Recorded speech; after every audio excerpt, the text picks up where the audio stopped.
সকল জবান ছেড়ে পড়ুন আউযু বিল্লাহি মিনাশ শাইতানির রাজীম। বিসমিল্লাহির রাহমানির রাহিম।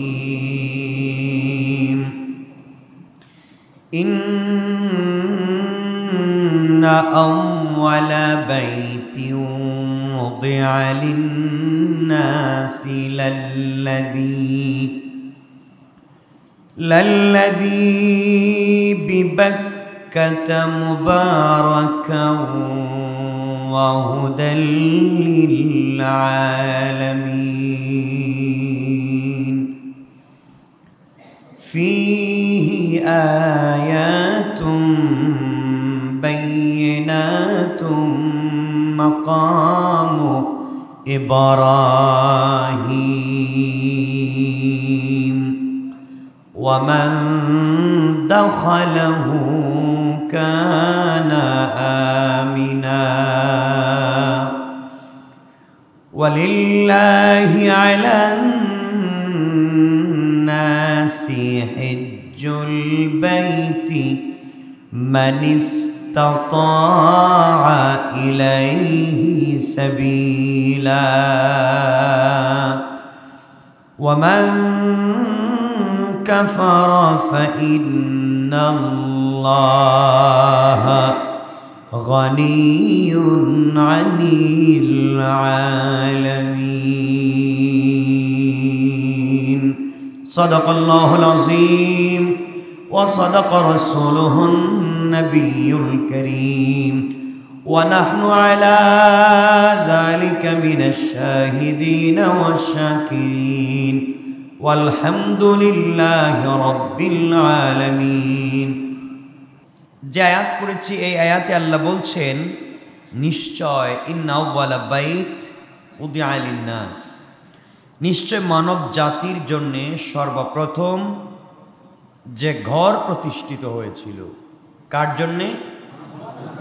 সবাই বলেন নিশ্চয় মানুষের জন্য যে ঘর পৃথিবীতে প্রতিষ্ঠিত হয়েছিল সে ঘরটা প্রতিষ্ঠিত হয়েছিল বিবাক্কাতা, মক্কায়।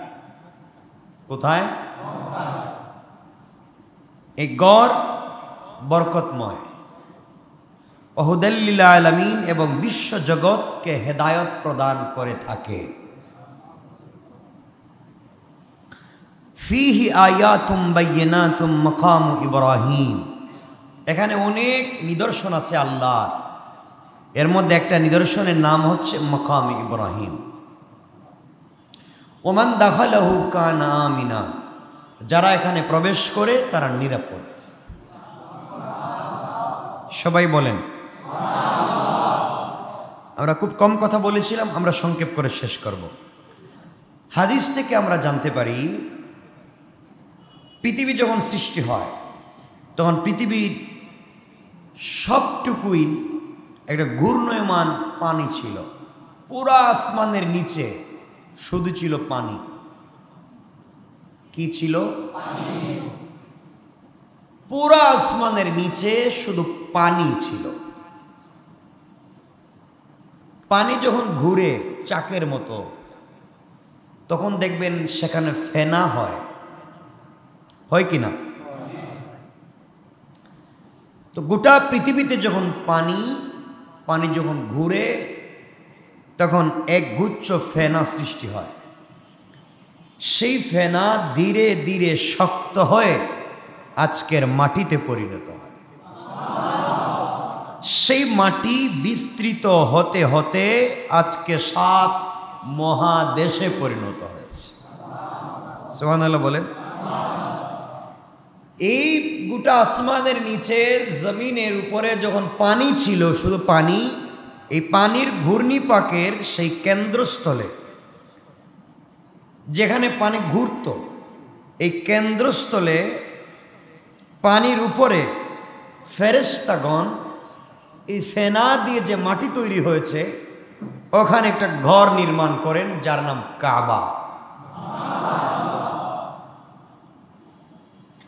আদম আলাইহিস সালাতু ওয়াস সালামকে সৃষ্টির প্রায় 2000 বছর পূর্বে ফেরেশতাদের মাধ্যমে আল্লাহ এই ঘর নির্মাণ করেন।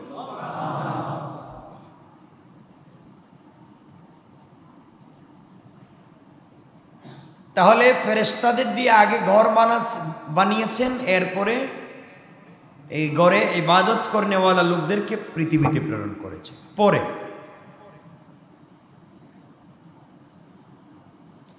এই কাবাঘর ফেরেশতাগণ যা করেছেন, তিনি ফেরেশতাগণের নির্দেশিত কাবাঘরের সেই স্থানই আবার মাটি দিয়ে নির্মাণ করেছেন আদম আলাইহিস সালাম। এই কাবাঘর মক্কার কেন্দ্রস্থলে, মানে পৃথিবীর কেন্দ্রস্থলে এবং মক্কায় অবস্থিত, পৃথিবীর মধ্যখানে। 7 আসমানের উপরে ফেরেশতাদের ইবাদতের একটা ঘর আছে যার নাম বাইতুল মামুর, আর সুজা বাইতুল মামুরের নিচে একটা ঘর যার নাম বাইতুল্লাহ। ওখানে ফেরেশতারা তওয়াফ করেন আর এখানে মানুষেরা তওয়াফ করে। সুবহানাল্লাহ বলেন। এই ঘর বরকতময়, মানুষ এখান থেকে হিদায়াত লাভ করে, বরকত লাভ করে। আল্লাহ বলছেন এখানে ফিহি আয়াতুম বাইয়িনাতুম মাকাম ইব্রাহিম, এখানে একটা জায়গা আছে যেটার নাম মাকাম ইব্রাহিম। এটা হলো কোমর সমান উঁচা একটা পাথর। পাথরটা কি ছোট? কতটুকু উঁচা? কোমর সমান উঁচা পাথর। এই পাথরে দাঁড়িয়ে হযরত ইব্রাহিম আলাইহিস সালাম কাবাঘরের দেওয়ালে গাঁথুনি দিয়েছিলেন, কাবাঘরের পূর্ণাঙ্গ দেওয়াল তৈরি করেছিলেন। এই পাথরের গায়ে এখন অলৌকিকভাবে 1 ইঞ্চি গভীর হয়ে 2 পায়ের ছাপ হযরত ইব্রাহিম আলাইহিস সালামের রয়ে গেছে বিদ্যমান। এত আসতে বললেন।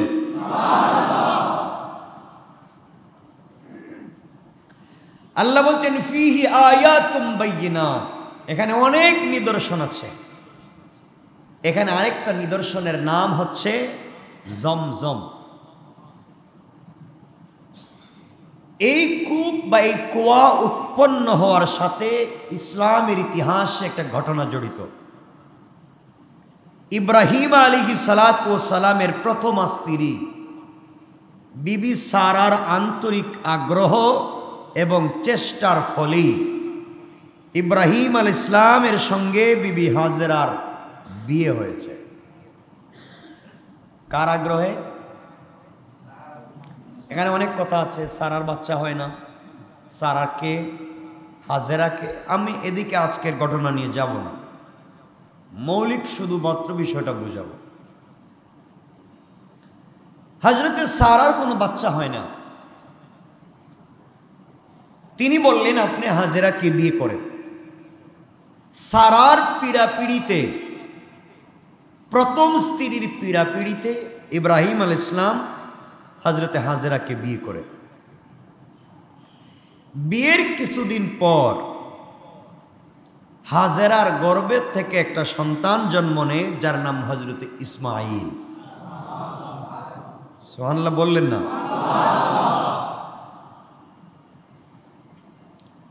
হাজেরার গর্ভে ইসমাঈল জন্ম নেওয়ার পরে হযরতে সারা হাজেরার প্রতি একটু বিদ্বেষ ভাবাপন্ন হয়ে গেলেন, সতীন্ত, যে আমি যাকে বুদ্ধি দিয়ে বিয়ে করালাম আজকে তার বাচ্চা আছে, আমার নাই।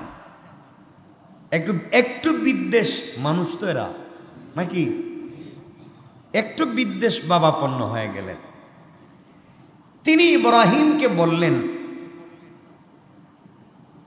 আমার কষ্ট হয় হাজেরাকে দেখলে, তার কুলে সন্তান আছে, আমার বাচ্চা নাই, এজন্য আপনি হাজেরাকে আমার সাথে না রেখে তাকে অন্য কোনো জায়গায় রেখে দেন, যেন আমি তাকে কমপক্ষে না দেখি। এই কথা সাধারণভাবে না বলে হযরতে হাজেরা বললেন এমন জায়গায় রেখে আসেন, এমন মরুভূমিতে যেখানে কোনো মানুষের বসবাস নাই। এখন আপনারা বলবেন একজন নবীর স্ত্রী এবং কার মেয়ে? হযরতে সারা। আর আজকে তিনি এত কঠিন কথা বললেন, যেমন মরুভূমিতে রেখে আসেন যেখানে কিচ্ছু নাই, বাড়িঘর নাই, এমন জায়গায় হাজেরাকে তার সন্তান সহ রেখে আসেন। তিনি বললেন কেমনে? আল্লাহ পাক রব্বুল ইজ্জত ওয়াল জালাল কখন কার মুখ দিয়া কি বলাবেন জানেন কে? আল্লাহ। ইন্নামাল উসরি ইউসরা, সকল কষ্টের পরে সুখ আছে এবং থাকে। এজন্য আপনাকে আমাকে এই জীবনেও কিছু কষ্ট করতে হবে। এখানে আরেকটা বিষয়, যে দুই বিয়ে করলেই যে দুজন একবারে বুজুর্গ আল্লাহর ওলি হয়ে যাবে এমন না, সতীনে লাগতেই, কিছু বলেন না কেন, লাগতেই পারে। হযরত ইব্রাহিমের স্ত্রী হাজেরা এবং সারা সন্তান জন্ম নেওয়ার পর একজন আরেকজনকে বরদাস্ত করতে পারেন না, তাহলে বাংলাদেশের মেয়েরা পারবো কেমন? এটা তো স্বাভাবিক কথা। আমি কি খারাপ বললাম? এজন্য দ্বিতীয় বিয়ে করবেন, আপত্তি নাই, কিন্তু প্রথম স্ত্রীর জিজ্ঞাসা করে করবেন ইনশাল্লাহ। মানে কি? যে হারে সবাই ইনশাল্লাহ বললেন, মানে সবার নিয়ত আছে পাক্কা, তাই তো বোঝা গেল। ভালো, এটা ভালো। অবশ্যই প্রথম স্ত্রীর হক আদায় করবেন, এরপরে আপনারা দ্বিতীয় বিয়ে করেন, আবার আপত্তি নেই, ইসলাম আপত্তি দিবে না ইনশাল্লাহ। হক ঠিক মতো দিতে হবে, পারবেন তো ইনশাআল্লাহ। ইব্রাহিম আলাইহিস সালাতু সালাম হযরত সারার এই কথা শুনে তো বেকুল হয়ে গেলেন, আশ্চর্য হয়ে গেলেন। এই মেয়ের সাথে দীর্ঘদিন থেকে ঘর সংসার করি, আজ অবধি কোনোদিন এমন কথাও বলেনি, শব্দ চয়ন করিনি। তার পরামর্শে, তার পছন্দে, তারই কাছের লোক হাজেরাকে বিয়ে করালো, দেখাশোনা সেই করলো। বাচ্চা হওয়ার পরে সেই আমারে পরামর্শ দিচ্ছে এখান থেকে সরিয়ে নেওয়া, আমি কি করতে পারি? এই চিন্তায় হযরত ইব্রাহিম আলাইহিস সালাতু ওয়াস সালাম যখন বেকুল পেরেশান, এমন সময় আল্লাহর তরফ থেকে ইব্রাহিম আলাইহিস সালামের কাছে ওহী আসলো। আল্লাহ বলেন, হে ইব্রাহিম, সারা যা বলেছে আপনি তাই করুন। একটু আস্তে বলেন না সুবহানাল্লাহ। তাহলে সারা আলাইহিস সালাম যা বলেছেন, বোঝা গেল আল্লাহর নির্দেশেই বলেছেন। ঠিক বলি নাই?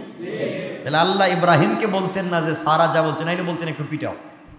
কেন মানে না সে একটু পিটাও না বলে আল্লাহ বলছেন সারা যা বলেছে তাই করুন। আল্লাহ বুঝাতে চাচ্ছেন, আমি হয়তো তোমাকে পুড়ে পুড়ে স্বর্ণ বানাতে চাই, খাঁটি স্বর্ণ বানিয়ে ফেলতে চাই। ইব্রাহিম, তোমাকে আমি পরীক্ষা করব, তোমার স্ত্রীদেরকে, তোমার সন্তানকে, যার মাধ্যমে আমি আল্লাহ কিয়ামত পর্যন্ত যত বনি আদম আসবে সবার জন্য রুল মডেল বানিয়ে দিব তোমার পরিবারকে। সুবহানাল্লাহ বলেন। আজকে আমরা যা করি হয়তো ইব্রাহিমের সুন্নত, না হয় ইসমাইলের সুন্নত, দুজনকে আল্লাহ কবুল করেছে। আমার মুসলমান বন্ধুগণ, গভীর মনোযোগ। ইব্রাহিম আলাইহিস সালাতু ওয়াস সালাম চিন্তায় পড়ে গেলেন। বিবি সারার মনোভাব দূর করবার চেষ্টা করলেন, কোনো কাজ হলো না। আল্লাহ জানিয়ে দিলেন, ইব্রাহিম, হযরতে সারা যা বলেছে আপনি তাই করুন। আল্লাহ পাকের নির্দেশ পালনার্থে এবার হযরত ইব্রাহিমের ভিতরে আল্লাহ পাক বুঝাতে চাইলেন, ইব্রাহিম, বৃদ্ধ বয়সে বাচ্চা পেয়েছ, আমি জানতে চাইব তুমি এই বাচ্চাকে তার মা সহ নির্বাসন করতে পারো কি না আমার কথায়, নাকি তাদের প্রতি দরদ আর ভালোবাসা আমার চাইতে বেশি। আমি আল্লাহ তোমাকে পরীক্ষা করে খাঁটি বানাতে চাই। ও ইব্রাহিম, এই দুনিয়ার জমিনে তোমাকে আমি খলিল বানিয়েছি, খলিলুল্লাহ, বন্ধু বানিয়েছি। বন্ধু বন্ধুর পরীক্ষা নিতে চায়, পরীক্ষায় যদি উত্তীর্ণ হয়ে যায় আমি আল্লাহ তোমাকে এমন পুরস্কার দিব, আসমানের নিচে জমিনের উপরে এমন পুরস্কার আজ পর্যন্ত কাউকে দেই না।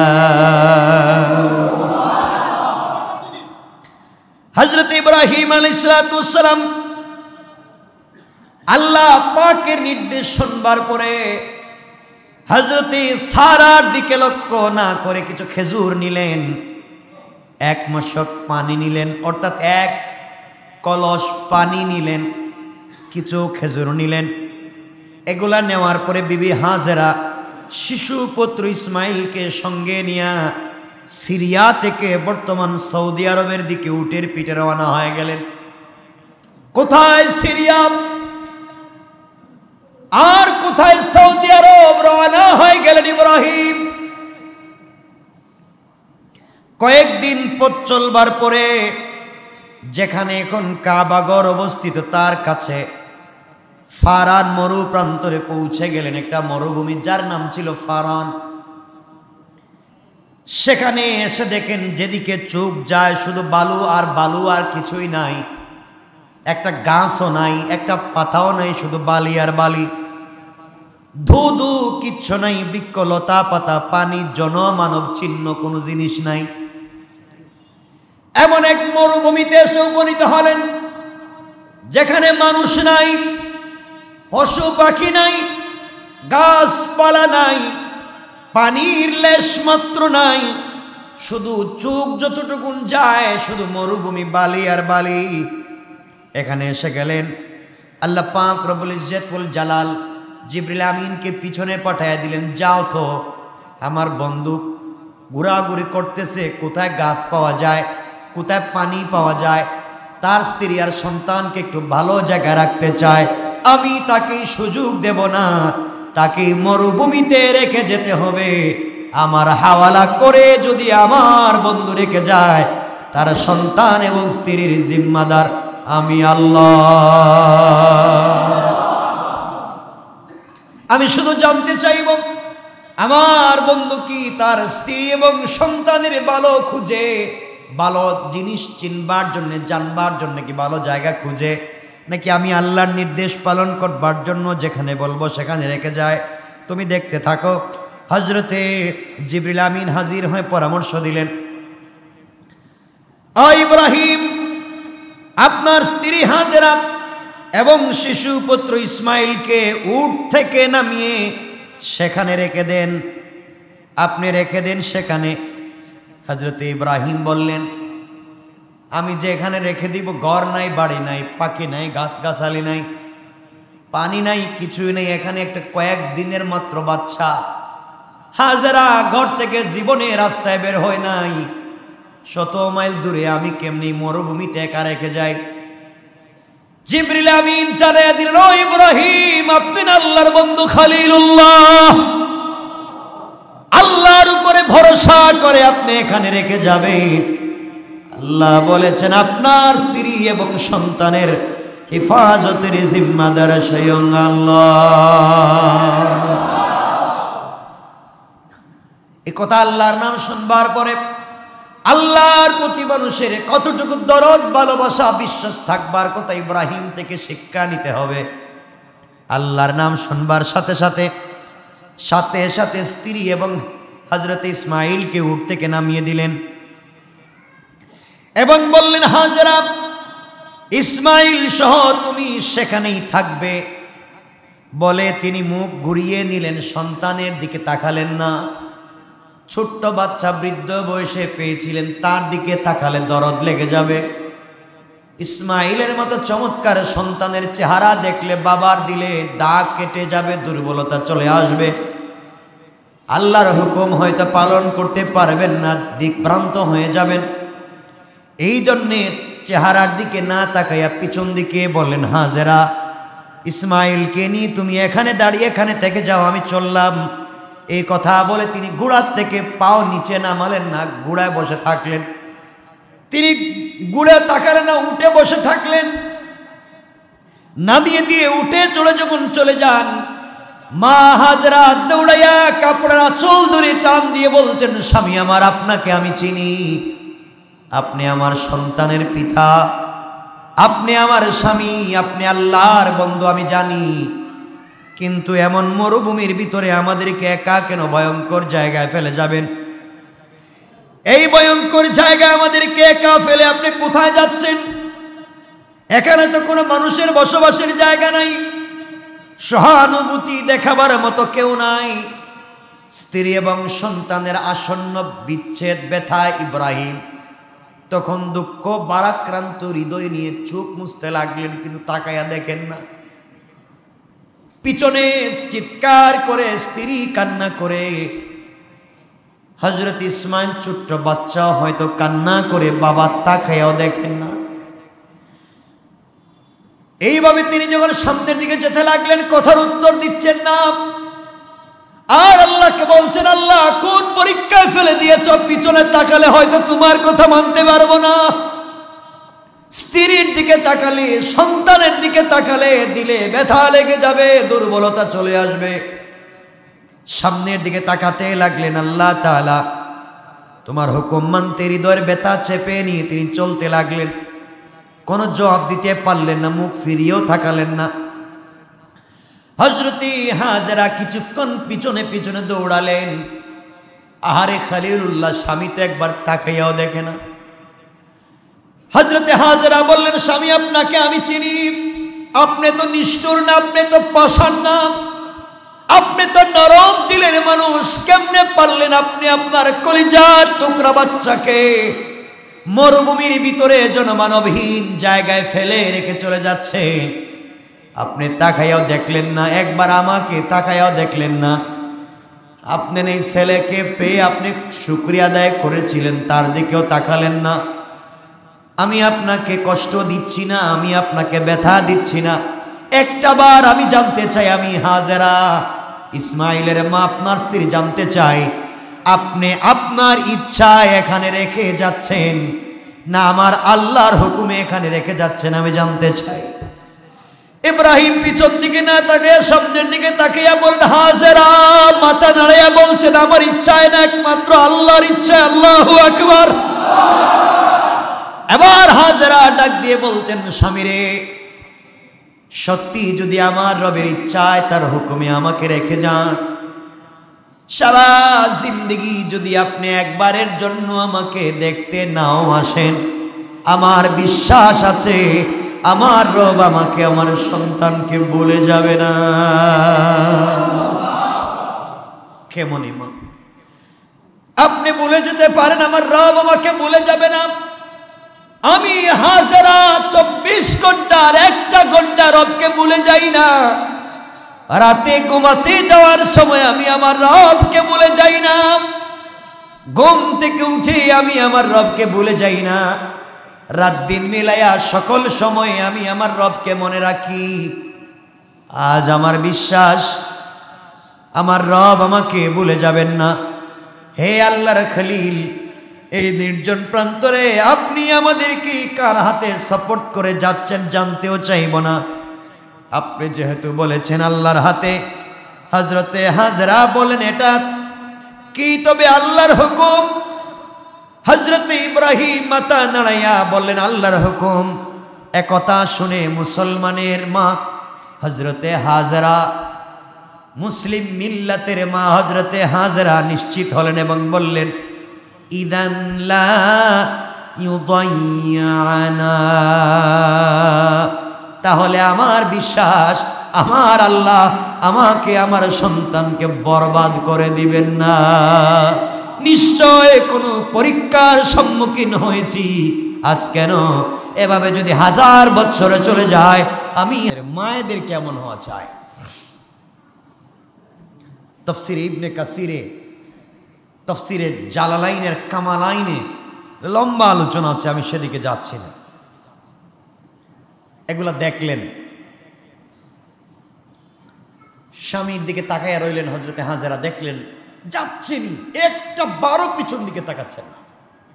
ইব্রাহিম, আমরা ঘর থেকে বের হই 1 কিলোমিটার দূরে গেল সন্তানকে জড়াইয়া কান্দি। বিদেশে যাওয়ার সময় কি কান্না একে অপরকে জড়াইয়া। ইব্রাহিম রেখে যাচ্ছেন কলিজার টুকরা সন্তান ইসমাইলকে, যার কোরবানির মাধ্যমে বিশ্বনবীর জিন্দেগি জন্ম হচ্ছে। একবার পিছনে তাকালেন না। হযরতে হাজরা আলাইহিস সালাম স্বামীর কাছ থেকে ফিরে এসে বাধ্য হয়ে সেই নির্জন প্রান্তরে একা একা শিশু নবী হজরত ইসমাইল আলাইহিস সালামকে কুলে নিয়ে চুক এবং অন্তরকে শীতল করতে লাগলেন। বলে আল্লাহ উপরে আছো তুমি আর কুলে আছে আমার ইসমাইল, আমার আর কিছু লাগবে না।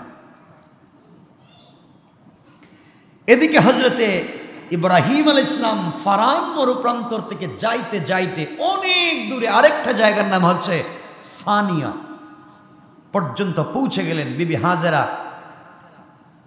সানিয়া অনেক দূরে।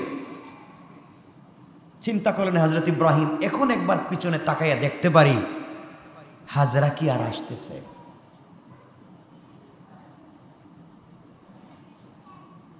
হজরত ইব্রাহিম পিছন দিকে তাকালেন, তাকাইয়া দেখলেন কাউকে দেখা যায় না, চিহ্ন দেখা যায় না, অনেক দূরে। কোথায় রেখে আসছে তাও মনে নাই।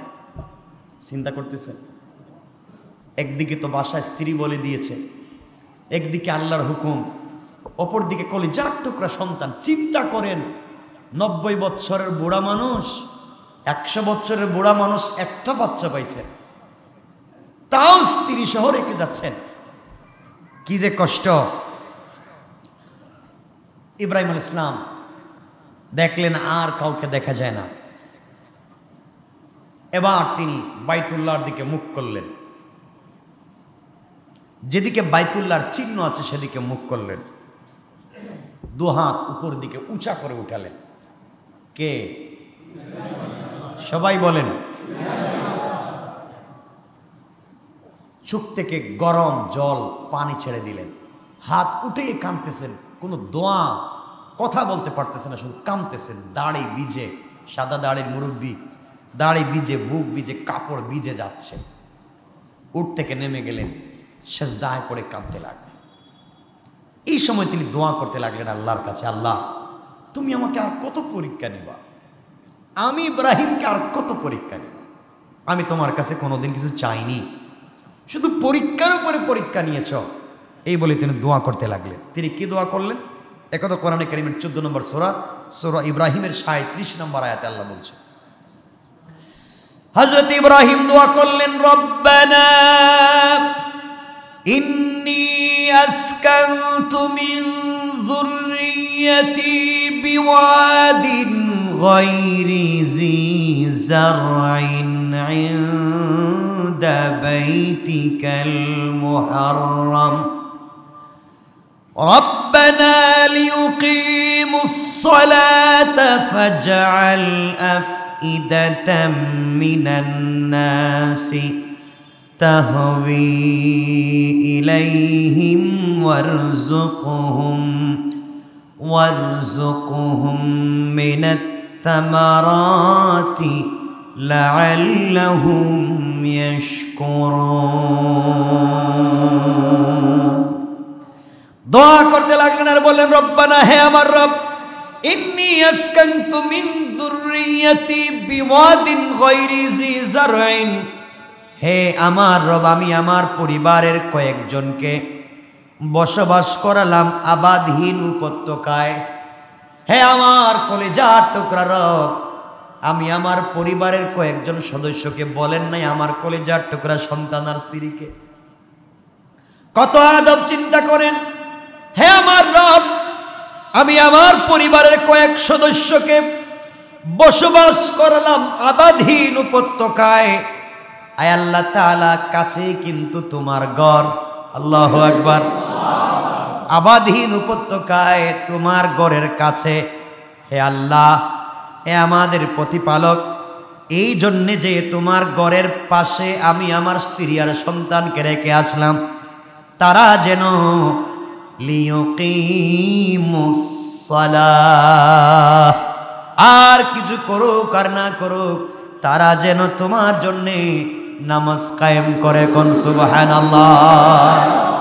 একবার বলেন নাই, আল্লাহ আমি ওনাদেরকে রেখে আসছি, তুমি একটু দেখো, এদেরকে যেন সাপ বিচ্ছু বাঘ ভাল্লুক না খায়, তুমি একটু খেয়াল রেখো।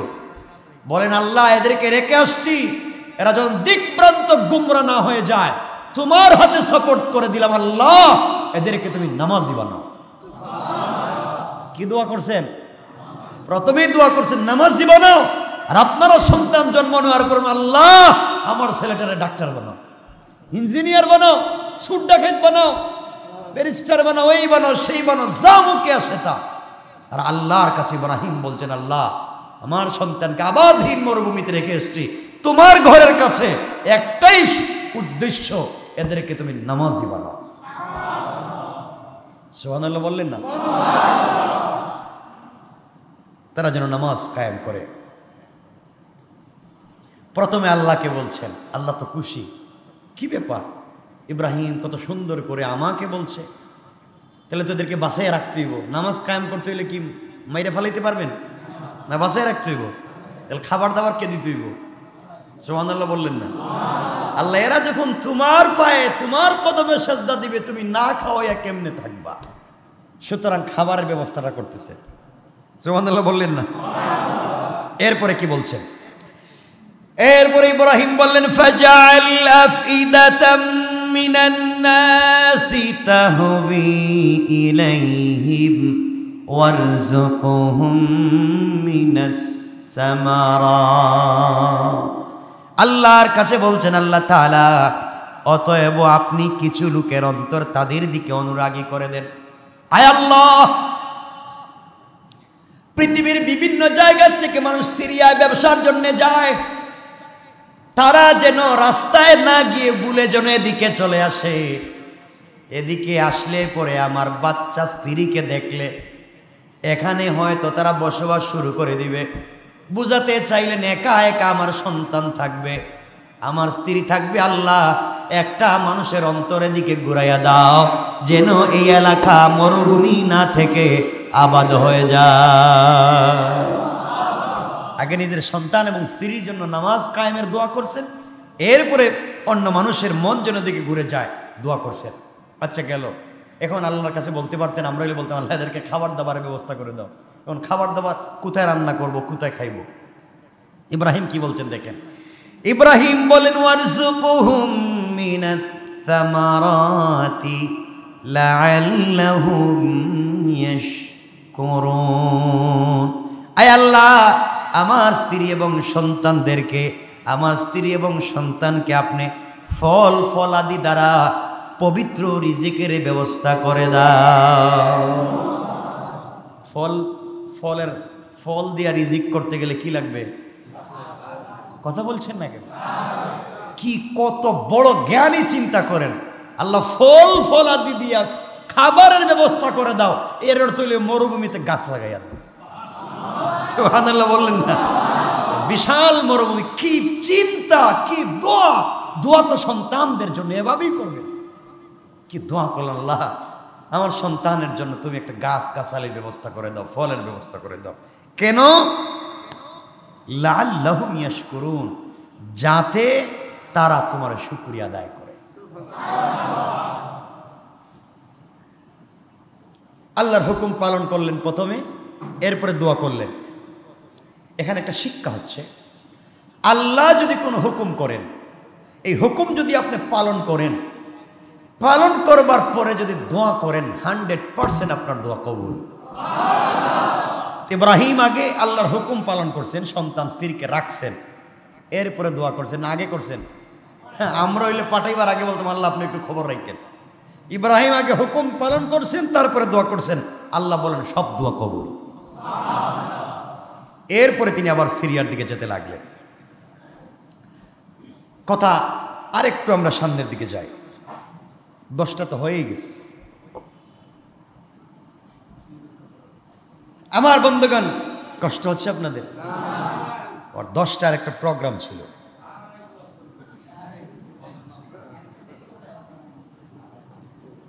আমাদের লাইভ প্রোগ্রাম চলতেছে, অনেক ওলামায়ে কেরাম আছেন, আমি এখানে বসে আছি। কয়েক মিনিট যাব। ইব্রাহিম ইসলাম দোয়া করলেন কত সুন্দর করে গুছাইয়া। এদিকে হজরতে হাজেরা আলাইহিসসালাম আল্লাহর কাছে সবর এবং শুকরিয়ার সাথে দুধের সন্তান নিয়ে খোলা আকাশের নিচে কাটাতে লাগলেন। আকাশের উপরে কি ঘর আছে? খোলা আকাশ। কি আকাশ? মরুভূমিতে খোলা আকাশের নিচে হজরতে ইসমাইলকে নিয়ে হাজেরা কাটাতে লাগলেন। অল্প কিছু খেজুর ছিল, অল্প, শেষ। পানি 2-3 দিন যাওয়ার পরে পানিও শেষ, খেজুরও নাই, পানিও নাই। ক্ষুধা এবং পিপাসায় মুসলিম জাতির মাথা হযরতে হাজরা কাতর হয়ে পড়লেন। একদিকে সন্তান দুধ পাচ্ছে না, বুকের দুধ শুকিয়ে গেছে, শিশুর খোরাকও বন্ধ হয়েছে। একদিকে মরুভূমি, কি গরম, পানি নাই, খাবার নাই। মা হয়রান পেরেশান হয়ে ছুটাছুটি করতে লাগলেন। এই ভয়ঙ্কর নির্জন প্রান্তরে কোন মানুষের আনাগোনা নাই, শত শত মাইল পর্যন্ত কোনো বসতি নাই। আহার জুটবে কোথা থেকে? এক ফোঁটা পানিও পাওয়া যাচ্ছে না। দুধের শিশুটি ক্ষুধায় ধুকে ধুকে প্রাণ হারাবার প্রায় উপক্রম হযরতে ইসমাইলের। মা সহ্য করতে পারলেন না। হযরতে হাজরা উঠে পড়লেন, পানির খোঁজ করতে লাগলেন। পানি কোথাও না দেখে পাশেই ছিল সাফা পাহাড়। চিন্তা করলেন পাহাড়ে উঠলে তো দেখা যাবে কত দূরে পানি আছে। সাফা পাহাড়ে উঠে গেলেন। হঠাৎ তার চোখ পড়ল সেই পাহাড়ের দিকে। মনে হলো পাহাড়ের উপর দিক থেকে একটা পানির ঝর্ণা নিচের দিকে প্রবাহিত হচ্ছে। বুক ভরা আশা নিয়ে তিনি পাহাড়ের দিক থেকে দৌড়ালেন। পাহাড়ের দিকে দৌড়ালেন, কাছে গিয়ে দেখলেন পানির লেশ মাত্র নাই। মরিচিকা, বালি আর পাথরের উপরে যখন রোদ পড়ে তখন মনে হয় পানি আছে, কাছে গেলে পাওয়া যায় না। দেখবেন রাস্তার পিচ ঢালা রাস্তায় আপনি গাড়ি চালানোর সময় সামনে দেখবেন পানি, আসলে পানি নাই। পাহাড়ের পাথরের উপর সূর্যের কিরণ পড়ে চিকচিক করছিল, এটাকে পানি মনে করেছেন। অগত্যা তিনি সাফা পাহাড় থেকে ফিরে গেলেন। কাবা ঘরের ভিত্তির পাশে রেখে আসা, কাবা ঘরের ভিত্তির পাশে রেখে আসা শিশু ইসমাইলের কাছে দৌড়ালেন, যেন কোনো জীবজন্তু খেয়ে ফেলে কিনা। আবার সেখানে গিয়ে দেখলেন সন্তান চিৎকার করে কাঁদতেছে, জিহ্বা বের হয়ে যায়, পানির জন্য পানি নাই। সেখানে তিনি পানি পেলেন না, আবার দৌড়াতে লাগলেন। হঠাৎ করে তার চোখ পড়েছে আরেকটা পাহাড়ের দিকে, যার নাম মারোয়া। তিনি ওই পাহাড়ের দিকে দৌড়ালেন, মনে করলেন ওখানে পানি। দৌড়াতে দৌড়াতে তিনি সেখানেও গিয়ে দেখলেন পানি নেই, সব দৃষ্টি ভ্রম, শুধুই মরিচিকা। কিন্তু তবু তার মন মানল না। তিনি একবার সাফা পাহাড়ের দিকে দৌড়ান, আরেকবার তিনি মারোয়া পাহাড়ের দিকে দৌড়ান। এভাবে সাফা মারোয়া পাহাড়ের মাঝখানে দৌড়াদৌড়ি করতে লাগলেন। সপ্তমবার যখন মারোয়া পাহাড়ে গিয়ে তিনি পানি পেলেন না, মহিলা মানুষ, কুলের বাচ্চা, কয়েকদিন আগে মাত্র বাচ্চা জন্ম নিয়েছে, অসুস্থ মানুষ, 7 বার দৌড়াদৌড়ি করবার পরে নিরাশ হয়ে তিনি আর দৌড়াতে পারলেন না। হঠাৎ করে ধপাস করে বসে গেলেন, হাউমাউ করে কাঁদতে লাগলেন। আর আল্লাহকে বলতে লাগলেন, আল্লাহ আর কত দৌড়াবো, কোথাও দেখতেছি পানি নাই। একবার সাফা পাহাড়ে যায়নি, একবার মারোয়ায় যায়, পানি নাই। দৌড়াতে দৌড়াতে যখন পানি পেলেন না, কন্দনরত অসহায় সেই নেককার বান্দির উপর আল্লাহ তাআলার রহমতের ঢেউ উঠে গেল। জিব্রাইল ফেরেশতাকে আল্লাহ পাঠিয়ে দিলেন। তিনি কাঁদতে কাঁদতে তিনি যেখানে তার শুয়ে রাখা সেই ইসমাইল আলাইহিসসালাতু ওয়াসসালামকে রেখে গিয়েছিলেন, ফেরেশতা জিব্রাইল শিশুটির কাছে দাঁড়িয়ে মাটিতে গুড়ালির আঘাত করেছেন নিজে, অথবা ইসমাইলের পা দিয়ে আঘাত করিয়েছেন। গোড়ালির আঘাতে সেখান থেকে একটি সুন্দর স্বচ্ছ পানির ঝর্ণা প্রবাহিত হয়ে গেল। হযরতে হাজরা পিছন দিকে তাকায়া দেখেন পানি ঝর্ণা থেকে উঠে সন্তান ভিজে যায়, ডুবে যায় পানি। দৌড়ে আসলেন, সন্তানকে কোলে নিলেন, মশক বললেন, ইচ্ছা মতো পানি পান করলেন, ভরলেন, সব রেখে দিলেন। এরপরে বালি পাথর দিয়া তিনি বাউন্ডারি করে পানিগুলাকে আটকাইয়া দিলেন। এই ঝর্ণার পানিকে ওই দিন যদি আমাদের মা হযরতে হাজরা আটকাইয়া না দিতেন, জমজমের পাটিতে গোটা দুনিয়া ভেসে যাইত।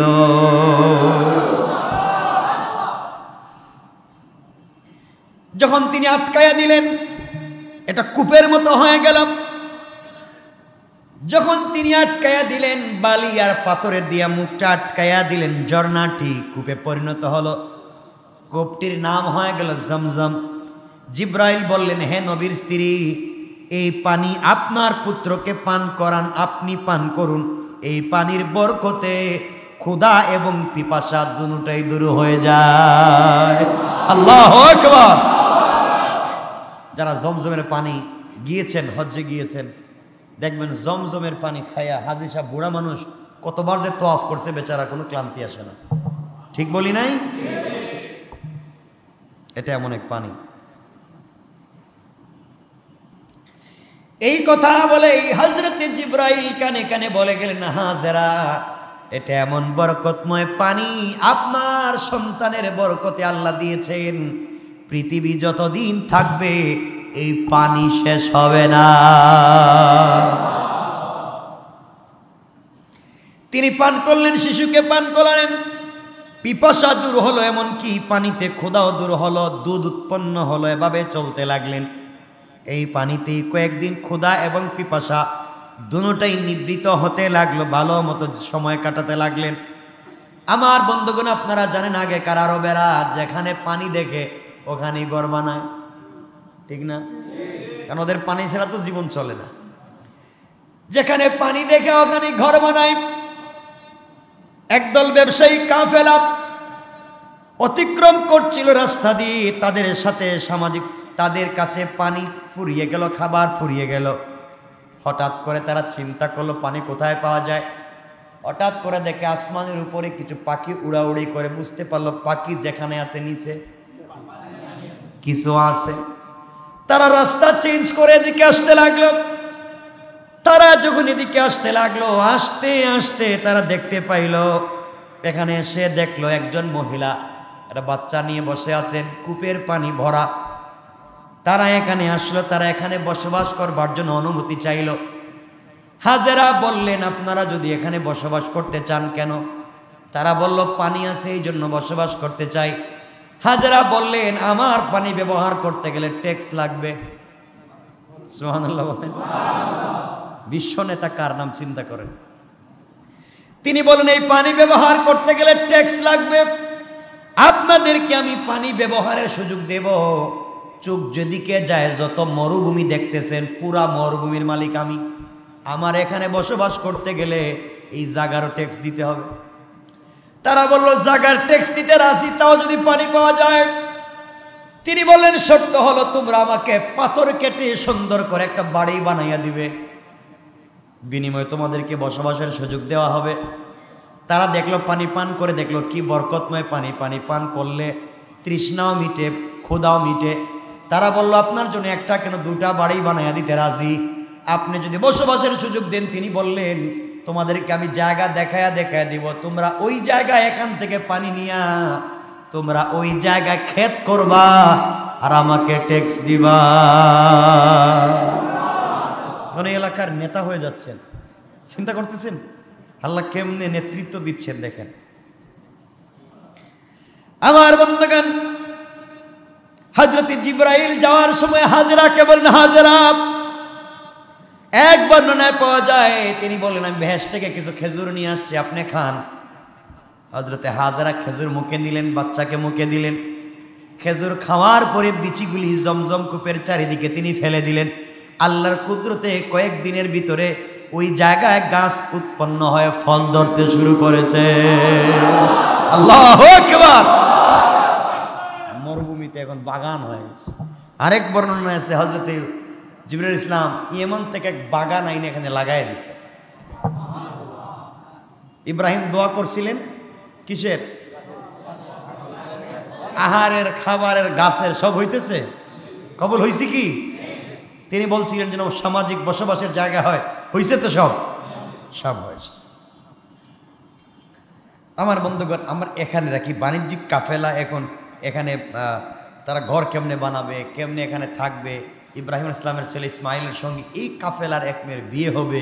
এরপরে ইব্রাহিম ইসলাম কতদিন পরে আবার আসবেন, কেমনে দেখা সাক্ষাৎ হবে, এরপরে কি কুরবানি এখানে হবে কিনা, অনেক কথা এখানে আছে। আমরা আজকে এদিকে আর যেতে চাই না, লম্বা হয়ে যাবে।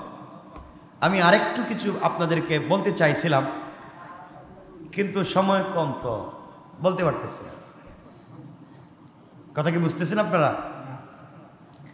এজন্য আজকে আমি আর লম্বা করতে চাই না, এতটুকুনি আপনাদেরকে বললাম। কিন্তু আরেকটুকুন বলে দিই, কথা এখানে রাখলাম। পাশাপাশি আপনাদেরকে বলছি এই 10 জুমায় বলেছি 10 দিন জিলহজ মাসের আপনারা বেশি বেশি করে, 1 নাম্বার বেশি বেশি করে জিকির করবেন। বেশি বেশি করে কি করবেন? জিকির করবেন। বেশি বেশি করে নেক আমল করবেন। বেশি বেশি গুনাহ ছেড়ে দিবেন। যাদের তৌফিক আছে হজ করবেন, যাদের তৌফিক আছে কোরবানি করবেন। নখ চুল এরপর অবাঞ্ছিত পশম কাটা বন্ধ করবেন।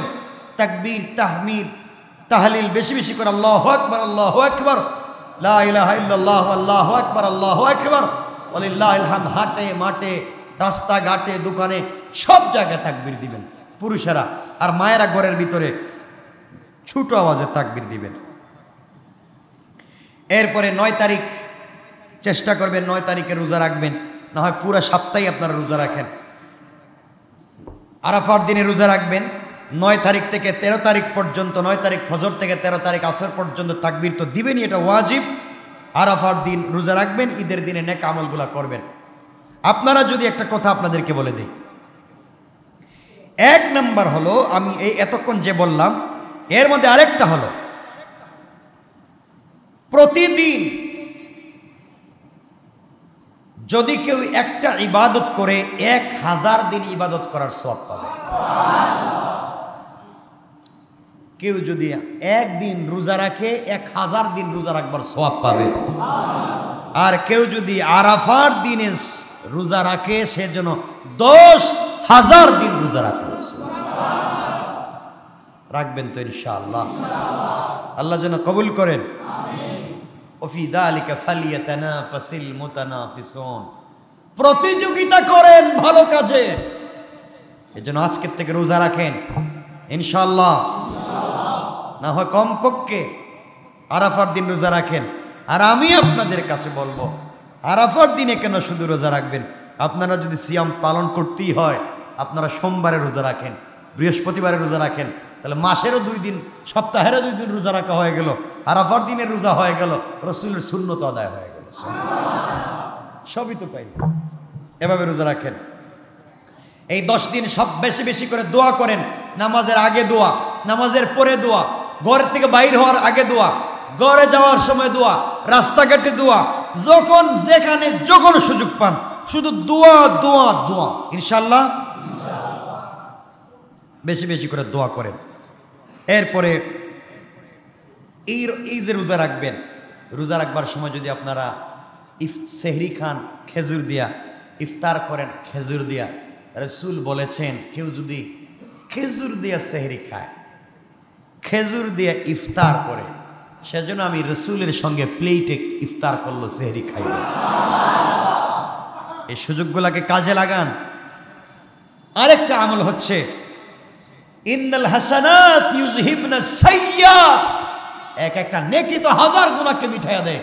সুযোগ করে বেশি বেশি করে আজকে থেকে কিয়ামুল লাইল তাহাজ্জুদের নামাজ পড়েন, বেশি বেশি করে কাঁদেন, রাত জেগে থাকেন।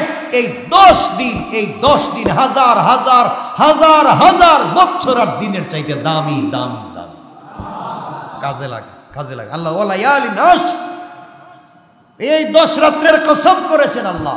10 রাত তাহাজ্জুদের সালাত কিয়ামুল লাইল করেন, দিনের বেলা রোজা রাখেন। ইনশাআল্লাহ বেশি বেশি তওবা করতে পারি, বেশি বেশি করে তওবা করবো ইনশাআল্লাহ। তওবা করবো তো ইনশাআল্লাহ। বেশি বেশি করে তওবার হালত নিজের মধ্যে তৈরি করেন। আমরা তো তওবা আস্তাগফিরুল্লাহ আস্তাগফিরুল্লাহ। আরে হযরত আলী বলেন তওবার সুন্নাহ হচ্ছে তওবার সাথে সাথে সাদাকা করা। তওবার সাথে সাথে সাদাকা করা। তওবার সাথে সাথে সাদাকা করবেন ইনশাআল্লাহ। বলেন না ইনশাআল্লাহ? তওবার সাথে সাথে আপনারা সাদাকা করবেন। পাশাপাশি হারাম একেবারে বড় পরিকল্পিতভাবে অন্তর থেকে মুখ থেকে অন্তর মুখকে হেফাজত করবেন এবং হারাম বর্জন করবেন ইনশাআল্লাহ। বলেন বেশি বেশি করে আল্লাহর নামের জিকির করবেন, যত পারেন জিকির করেন। এরপরে আরেকটা কথা,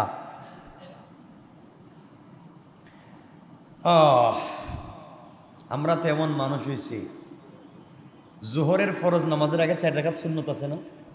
এটা সবাই পড়েননি? কি বলেন আপনারা? টাইমই তো নাই। 4 রাকাত সুন্নতকে একটু গুরুত্ব দেন। এই 4 রাকাত সুন্নত তাহাজ্জুদের নামাজের মতো। তাহাজ্জুদের নামাজের যেই সওয়াব, এই 4 রাকাত সুন্নতের একই সওয়াব। এগুলা পড়েন, এই 10টা দিন মিস দিবেন না ইনশাআল্লাহ। যতগুলো আমল বলেছি আমরাও করব, মাদেরকে বোনদেরকেও বলবেন, আমরা সবাই যেন এই আমলগুলা করতে পারি। আল্লাহ যেন কবুল করেন। সবাই বলেন আমিন। আর লম্বা করতে চাই না, আমার জন্য দোয়া চাই, আপনাদের জন্য দিল থেকে দোয়া থাকলো, ভালোবাসা থাকলো। আল্লাহ আমাদের সবাইকে কবুল করো। মনে থাকবে তো আমলগুলা? আরও কিছু কথা বলতে চাইছিলাম, সময় চলে গেছে, বলা যাচ্ছে না। সময় চলে গেলে তো আর বলা যায় না। এই হজ খালি বলেন বললে তো হবে না। হজ কেমনে করবেন? হজ কাকে বলে কে বলতে পারবেন? হজ কাকে বলে কে বলতে পারবেন? পারবেন না। শুনেন, 5 জায়গায় 5 দিনে 9 কাজ করাকে হজ বলে। সহজ, 5 জায়গায় 5 দিনে 9 কাজ করাকে কি বলে? 5 জায়গা কোনটা কোনটা? 5 জায়গা কি বলতে পারেন? 5 জায়গা হলো 1 নম্বর মিনা, 2 নম্বর আরাফা, 3 নম্বর মুজদালিফা, 4 নম্বর জামারাত, 5 নম্বর বাইতুল্লাহ। 5 দিন জিলহজ মাসের 8, 9, 10, 11, 12, এই 5 দিন তো হজ নাকি? 8, 9, 10, 11, 12 কাজ। 9টা কি? এই 9টা কাজের মধ্যে 3টা কাজ ফরজ, 6টা কাজ ওয়াজিব। কত সহজ। ফরজ 3টা কাম, 1 নম্বর ইহরাম, 2 নম্বর আরাফা, 3 নম্বর তাওয়াফে জিয়ারাত। 3 কাজ ফরজ, ওয়াজিব 6 কাজ, মুজদালিফা, কঙ্কর নিক্ষেপ, কোরবানি, মাথা কামানি, সাই করা, বিদায়ী তাওয়াফ করা। সুবহানাল্লাহ বলেন। তাহলে হজ্জের জন্য জায়গা হলো কয়টা? 5টা। হজ পালনের জন্য দিন হলো কয়টা? আর হজ্জের কাজ হলো কয়টা? এই তো শেষ, হজই তো শেষ। তো সহজ হজরে কঠিন করার দরকার কি? 5 দিনে 5 কাজ। কেমনে কেমনে? 5 দিনে 5 জায়গায় 9 কাজ, তার নাম তো সহজ কাজ। তো হজে যাওয়ার পরে ঝামেলা হওয়ার কথা না। আল্লাহর জন্য আমাদেরকে কবুল করেন। পড়েন সবাই আমিন। আমার জন্য দোয়া করবেন তো ইনশাআল্লাহ। আপনাদের কাছে আমি দোয়া চাই, এই ভালো সময় জিলহজ্জের আজকে 1 তারিখ গেল, আরো কয়েকদিন আছে, আপনারা আমার জন্য একটু দোয়া করবেন। আল্লাহর জন্য আসমানি জমিনি মানুষ শয়তান জিন শয়তান সব ফিতনা ফাসাদ থেকে হেফাজতে রাখে, যতদিন বাঁচাইয়া রাখে, মানুষের কল্যাণের জন্য বাঁচাইয়া রাখে। আমিও দিল থেকে আপনাদের জন্য দোয়া করব ইনশাআল্লাহ। আল্লাহ আমাদের সবাইকে কবুল করুক। সবাই বলেন কি তাড়াতাড়ি আমিন।